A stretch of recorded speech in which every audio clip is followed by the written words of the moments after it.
wabarakatuh. My name is Nihayatuz Zayn. I will explain you Communicative Language Teaching Approach or CLT. The communicative approach is based on the idea that learning language successfully comes through having to communicate real meaning. Example, practicing questions by asking learners to find out personal information about their college is an example of the communicative approach, as it involves meaningful communication. In the classroom activities guided by the communicative approach are characterized by trying to produce meaningful and real communications at all levels. Its origins are many, insofar as one teaching methodology trends to influence the next. The communicative approach could be said to be the product of educators and linguists who has grown satisfied with the audiolingual and grammar translation methods of foreign language instructions. In brief, they were at loss to communicate in the culture of the language studied.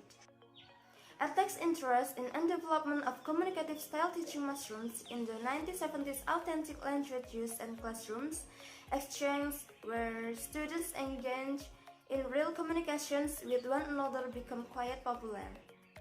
Unlike the audiolingual method of language teaching, which relies on repetitions and drills, the communicative approach can leave students in suspense as to the outcome of a class exercise.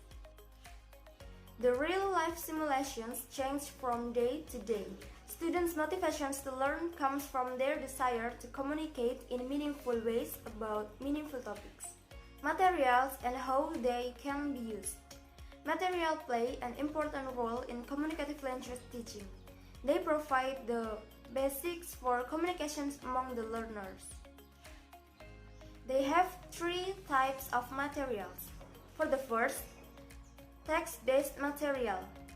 Text-based material, like textbooks, will designed on CLT principles, offer the learners many kinds of prompts on which they can build up conversations. They will typically contain visual cues, picture, and sentence fragments, which the learners can use as a starting point for conversations. Advantage and disadvantage. The most obvious advantage in communicative language teaching is that of the increase of fluency in the target language. This enables the learners to be more confident when interacting with other people, and they also enjoy talking more. Another point concerning the teacher might be that depends on the teacher how motivating or boring the lesson will be. In communications, have four skills. The first, thinking. The second, listening. The third, speaking. And the last, nonverbal. That's all. Thank you. Wassalamualaikum warahmatullahi wabarakatuh.